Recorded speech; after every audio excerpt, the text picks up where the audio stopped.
اس کائنات کے ساتھ وابستگی دو ہی طریقوں سے ہے۔ ایک یہ ہے کہ ہم اپنا تعارف کرائیں کائنات کو، ہم شبہ خزانہ بنے، ہم اظہار کریں، یا ہم اس کا نظارہ دیکھیں اور ظاہر ادھر سے ہو اور ہم اس کا پہچان کریں۔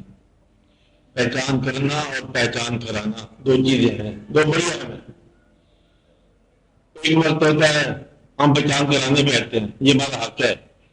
حق کا ڈاکٹر صاحب نے لکھا ایک جگہ، اور مانتے ہیں کہ میں کشف مجوب لکھ رہا ہوں، ایک تو اس لیے کہ تمہارے سوالوں کے جواب مل جائیں کہ فقر کیا ہے، دوسرا اس لیے کہ میری پہچان ہو جائے، میرا نام رہ جائے، کیونکہ یہ میرا حق ہے۔ تو گویا کہ ایک حق یہ بھی ہے آپ کا کہ آپ اپنے وجود کی موجودگی کا کوئی اظہار کریں۔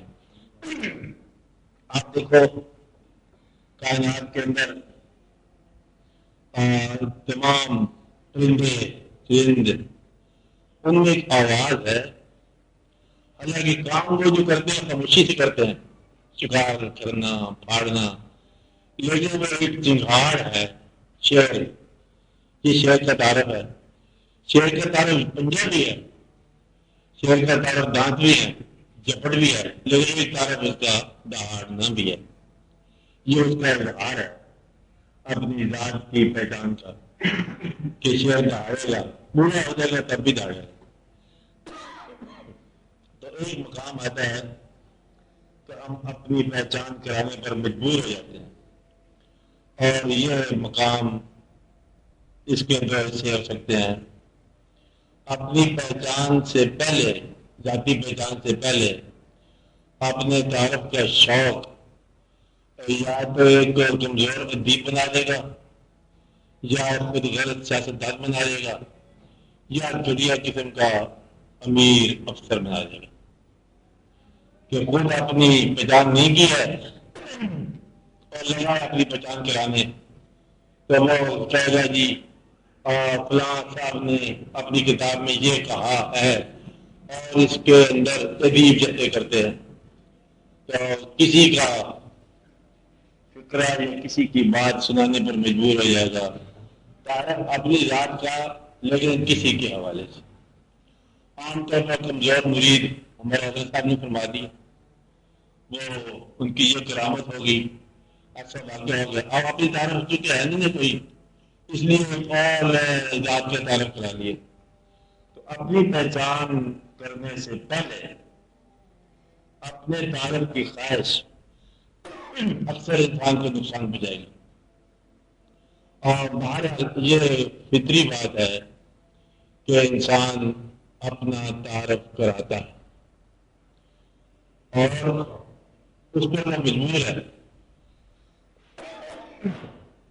اور سوال کو دہراتا ہوں، سوال یہ ہے کہ ایسا کیوں ہے کبھی انسان بولنا چاہتا ہے، کبھی خاموش رہنا چاہتا ہے، یہ جو حال ہے۔ تو اس کا جواب شروع ہو چکا کہ اس کائنات کے ساتھ ہمارا ریلیشن جو ہے دو قسم کا ہے، یا ہم اظہار چاہتے ہیں، اظہار ذات، جیسے اسی تقریر میں کہ ہم چھپا ہوا کوئی راز ہیں اور اس راز درون کو ہم ظاہر کرنا چاہتے ہیں، ہم اپنے جوہر ذاتی کو اظہار کائناتی پوچھتے ہیں، یعنی کہ ہے جوہر ہمارا۔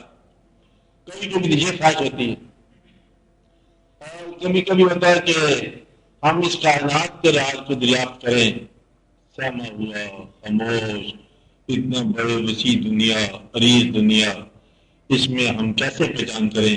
تو پھر انسان لرن کرتا ہے، نظاروں کو دیکھتا ہے، آوازوں کو سنتا ہے، لوگوں کو دیکھتا ہے، اس سے آہستہ آہستہ سیکھنا چاہتا ہے۔ تو اظہار کرنے کی میں بات کر رہا تھا، اپنی پہچان کیے بغیر اظہار جو ہے، یا تو کوئی انسان کو ادیب بنائے گا کمزور، کسی کا پڑھا ہوا بیان کر دے گا، یا پیسے کے ذریعے اظہار کرے گا یا فرعون بن جائے گا.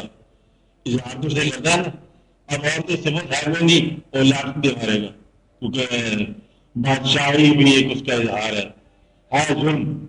تو انسان جو ہے وہ پہچان کے بغیر جب اظہار کرتا ہے تو کہیں نہ کہیں نقص پیدا ہو جاتا ہے اور پھیل جاتا ہے, ناکام ہو جاتا ہے. پہچان نے جن نے اپنی ذات کی پہچان کی اور باطن سے آشنائی کی, سب نے اظہار کرایا. اور میں پہلے بھی کہہ چکا ہوں کہ جتنا باطن ہے دنیا کے اندر سارا ظاہر ہوا.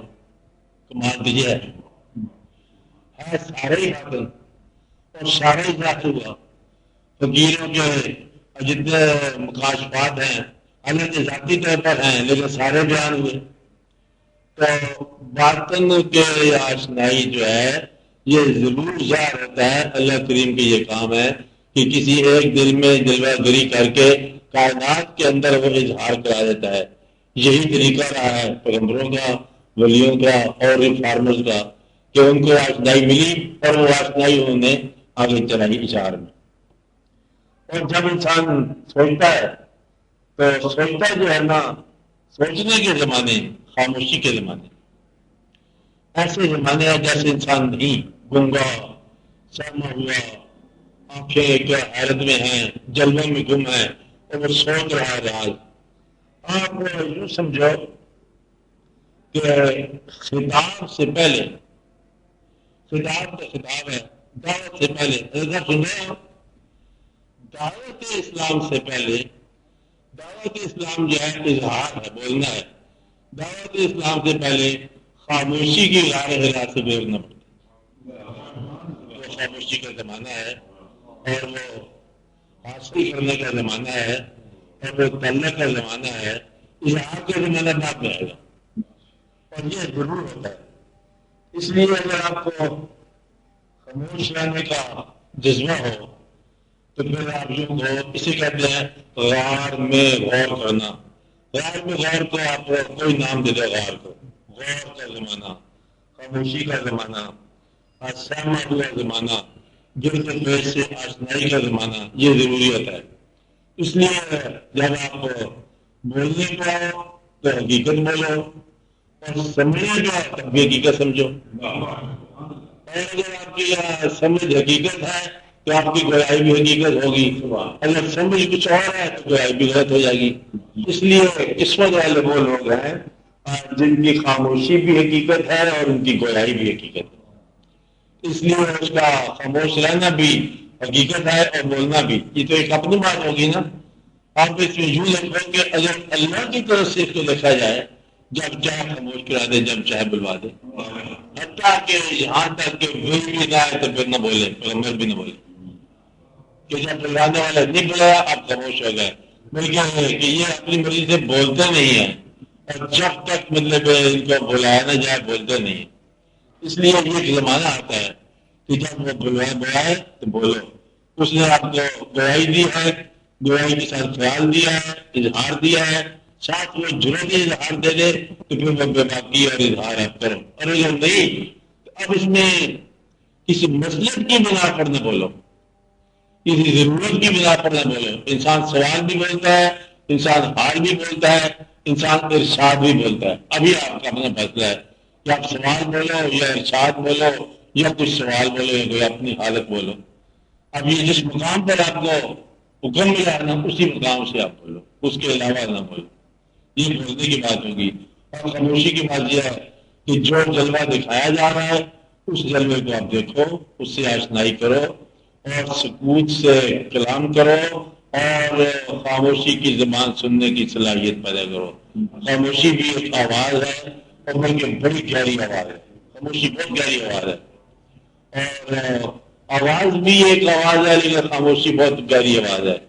اس کے اندر بھی ایک ذکر کی آواز ہے, تسبیح کی آواز ہے, آوازوں کی خاموشی.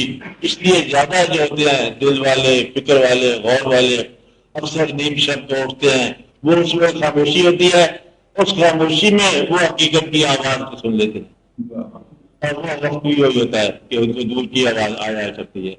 اس لیے یہ ایک اور راز کی بات ہے کہ اگر آپ خاموشی پر آ جاؤ تو خاموش رہنا ہی بہتر ہے. مقصد یہ کہ اپنے پاس سے تکلف نہیں کرنا بولنے میں یا خاموش رہنے میں. کوشش سے خاموشی جو ہے یہ بھی کوئی صحیح نہیں ہے، کوشش سے بولنا یہ بھی صحیح نہیں ہے. آپ اپنے زمانے کو لرن کرو.